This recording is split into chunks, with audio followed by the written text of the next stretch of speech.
السلام علیکم ورحمۃ اللہ وبرکاتہ۔ محترم حضرات، عائشہ کی خودکشی نے قلب و ذہن کو جھنجھوڑ کر رکھ دیا ہے۔ یہ صرف ایک واقعہ نہیں ہے، اس طرح کے نہ جانے کتنے واقعات ہمارے سماج میں ہو رہے ہیں۔ سوال یہ ہے کہ آخر اس طرح کے واقعات کا ذمہ دار کون ہے؟ کیا صرف خودکشی کرنے والا ہی اس کا ذمہ دار ہے، یا جو اس پہ ظلم کرنے والا ہے وہی اس کا ذمہ دار ہے؟ عائشہ کی خودکشی کی جو وجہ سامنے آئی ہے وہ ہے اس کے شوہر کا اس پر ظلم و ستم اور جہیز کا مطالبہ۔ کیا صرف اس کا شوہر ہی اس کا ذمہ دار ہے یا پورا سماج اس کا ذمہ دار ہے؟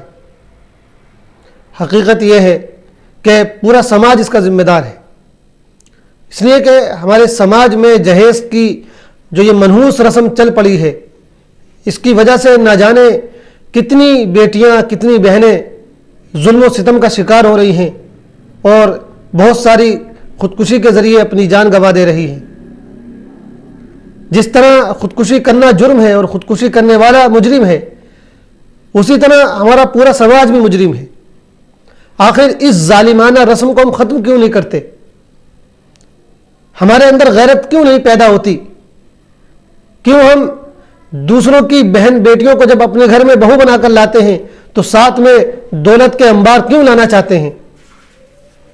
ہم دوسروں کی کمائی اور دوسروں کے مال و دولت کے بھوکے اور پیاسے کیوں ہیں؟ کیوں ہماری غیرت مر چکی ہے؟ اور افسوس تو اس بات پر ہے کہ ہمارے سماج میں اس کے خلاف آوازیں نہیں اٹھتی ہیں۔ ہم جہیز کو لینے میں کوئی عار محسوس نہیں کرتے ہیں، بلکہ بہت سے بغیرت لوگ تو ایسے ہیں جو جہیز کا مطالبہ کرتے ہیں، منہ سے جہیز مانگتے ہیں، ان کو شرم نہیں آتی۔ اور ہمارے سماج میں ایسے لوگ عزت کے ساتھ جی رہے ہیں۔ ہمارے سماج میں ایسے لوگوں کے خلاف نوٹس کیوں نہیں لیا جاتا؟ کیوں ہم اس ظالمانہ رسم کو ختم کرنے کی کوشش نہیں کرتے؟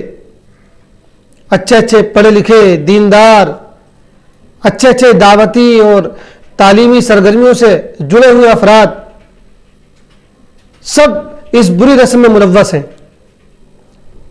بہت محدود چند لوگ ہیں جو اس بری رسم سے لڑ رہے ہیں اور جہیز جیسی منحوس رسم سے اپنے آپ کو بچا لیتے ہیں، ورنہ اکثریت تو ایسی ہے جو ٹوٹلے باندھ کر اپنے گھروں میں جہیز لے کر آتے ہیں۔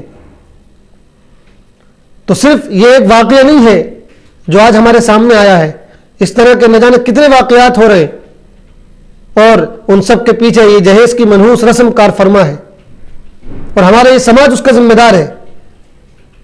جب تک ہم اس کو ختم کرنے کے لیے کوشش نہیں کریں گے، جب تک ہم ایسے لوگوں کی صحیح ذہن سازی نہیں کریں گے، تب تک ہمارا سماج اس طرح کے واقعات دیکھتا رہے گا۔ اس لیے ضرورت اس بات کی ہے کہ ہم جہیز کی اس غلط رسم کو ختم کریں اور یہ عہد کریں کہ ہم اپنے گھر میں جہیز کی ایک پائی نہیں آنے دیں گے، اور جہیز کی بجائے ہم وراثت اور میراث کو تقسیم کرنے کی رسم ڈالیں، جو شریعت کا حکم ہے اس کو رواج دیں۔ جہیز لینے کی ایک بہت بڑی وجہ یہ بھی ہوتی ہے کہ ہم نے میراث کو شرعی طریقے پر تقسیم کرنا ختم کر دیا ہے۔ تو میراث کو رواج دیا جائے، میراث کے بارے میں لوگوں کو جاگرک کیا جائے اور جہیز کی اس رسم کو اپنے سماج سے ختم کرنے کی کوشش کی جائے۔ اللہ تعالی ہم سب کا حامی و ناصر ہو۔ والسلام علیکم ورحمۃ اللہ۔